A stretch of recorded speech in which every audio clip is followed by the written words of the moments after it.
നമസ്കാരം. ഇന്ന് കേരള നിയമസഭയിൽ ഊരാളുങ്കൽ ലേബർ കോൺട്രാക്ട് സൊസൈറ്റിയുമായി ബന്ധപ്പെട്ട വിഷയം സജീവമായി ചർച്ച ചെയ്യപ്പെട്ടു. കഴിഞ്ഞ സർക്കാരിന്റെ സമയത്ത് തന്നെ ഊരാളുങ്കൽ ലേബർ കോൺട്രാക്ട് സൊസൈറ്റിയുടെ ചില വർക്കുകളുമായി ബന്ധപ്പെട്ട് വളരെ വലിയ അഴിമതി ആരോപണങ്ങളാണ് അവർ നേരിട്ടത്. പ്രത്യേകിച്ചും അയ്യപ്പ സംഗമവുമായി ബന്ധപ്പെട്ട് തന്നെ അവരെ പ്രതിക്കൂട്ടിലാക്കിക്കൊണ്ടായിരുന്നു കേരളം മുഴുക്കയും ചർച്ചകൾ നടന്നിരുന്നത്. അവർ ആ രീതിയിൽ തന്നെ സംശയിക്കപ്പെട്ടിരുന്നു.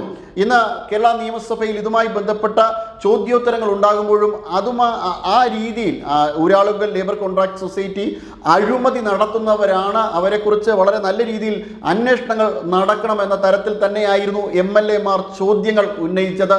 പ്രത്യേകിച്ചും കൊച്ചിയുടെ MLA ആയ മുഹമ്മദ് ഷിയാസ് ചെല്ലാനം കടൽ ഭിത്തി നിർമ്മാണവുമായി ബന്ധപ്പെട്ട് ഉയർത്തിയ ചോദ്യത്തിൽ 12 കിലോമീറ്ററാണ് അവർ കരാറിൽ ഏർപ്പെട്ടിരുന്നത് എങ്കിലും 7.3 കിലോമീറ്റർ കടൽ ഭിത്തി മാത്രമാണ് അവർ നിർമ്മിച്ചു നൽകിയത്. അതിൽ തന്നെ വളരെ വലിയ രീതിയിലുള്ള ക്രമക്കേടുകൾ നടന്നിരുന്നതായിട്ടാണ് മുഹമ്മദ് ഷിയാസ് ചോദ്യത്തിനിടയിൽ പരാമർശിച്ചു പോയത്. അവർ തന്നെ ചില ഇതുമായി ബന്ധപ്പെട്ട് അവരുടെ ടെൻഡറിനെ അവരുണ്ടാക്കിയ ടെൻഡർ തന്നെ അവർ പല രീതിയിൽ ഡൈവേർട്ട് ചെയ്യുന്നു എന്ന തരത്തിലാണ് അദ്ദേഹം ഈ വിഷയം നിയമസഭയിൽ ഉന്നയിച്ചത്. അത് മാത്രമല്ല VT ബൽറാം ഉൾപ്പെടെയുള്ള MLA മാർ ഇതുമായി ബന്ധപ്പെട്ട ചോദ്യങ്ങൾ ചോദിക്കുകയുണ്ടായി.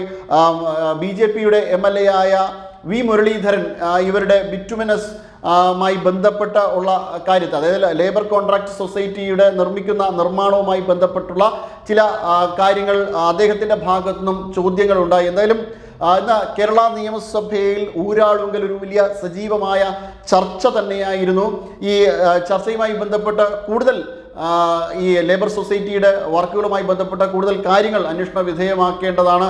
അവർ നടത്തുന്ന വർക്കുകൾ ട്രാൻസ്പെറൻ്റ് ആണോ എന്ന തരത്തിലുള്ള അന്വേഷണങ്ങൾ നടക്കേണ്ടതാണ് എന്നൊക്കെയാണ് MLA മാർ ആരോപിച്ചത്. ആ രീതിയിലാണ് അവർ ചോദ്യങ്ങൾ ചോദിച്ചത്. ഇതിനെ പ്രതികരിച്ച V ജോയ്, തിരുവനന്തപുരത്തെ CPM-ന്റെ ജില്ലാ സെക്രട്ടറിയായ ലേബർ കോൺട്രാക്ട് സൊസൈറ്റിയുടെ ഒക്കെ ചുമതലയുള്ള V ജോയ് ഒരു മറുപടി എന്ന രീതിയിൽ ഒരു ചോദ്യം ബഹുമാനപ്പെട്ട പൊതുമരാമത്ത് വകുപ്പ് മന്ത്രി PK ബഷീറിനോട് ചോദിച്ചത്, നിങ്ങൾക്ക് എന്തെങ്കിലും ഇതുമായി ലേബർ കോൺട്രാക്ട് സൊസൈറ്റിയുടെ ഊരാളുങ്കൽ ലേബർ കോൺട്രാക്ട് സൊസൈറ്റി നടത്തുന്ന വർക്കുകളിൽ എന്തെങ്കിലും തരത്തിലുള്ള ബുദ്ധിമുട്ടുകളോ അല്ലെങ്കിൽ അവരുടെ വർക്കിൻ്റെ ഗുണമേന്മയെക്കുറിച്ചുള്ള ഒരു സംശയമോ നിങ്ങൾക്കുണ്ടാകുന്നുണ്ടോ എന്ന തരത്തിലൊരു ചോദ്യം ചോദിക്കുകയുണ്ടായി. എന്തായാലും ഇതിനെക്കുറിച്ച് അന്വേഷിച്ചതിന് ശേഷം കൂടുതൽ വിശദാംശങ്ങൾ പങ്കുവയ്ക്കാം എന്നായിരുന്നു PK ബഷീർ മന്ത്രി പറഞ്ഞത്. എന്തായാലും ലേബർ കോൺട്രാക്ട് സൊസൈറ്റി കോൺഗ്രസിൻ്റെ ഭരണകാലത്തും വലിയ സജീവമായിട്ട് തന്നെ ചർച്ച ചെയ്യപ്പെടുന്നുണ്ട്. അവരുടെ വർക്കുകൾ തീർച്ചയായും അന്വേഷണ വിധേയമാക്കും എന്ന തരത്തിൽ തന്നെയാണ് UDF-ന്റെ മന്ത്രിയായിട്ടുള്ള PK ബഷീറിൽ നിന്ന് ലഭിച്ച മറുപടി.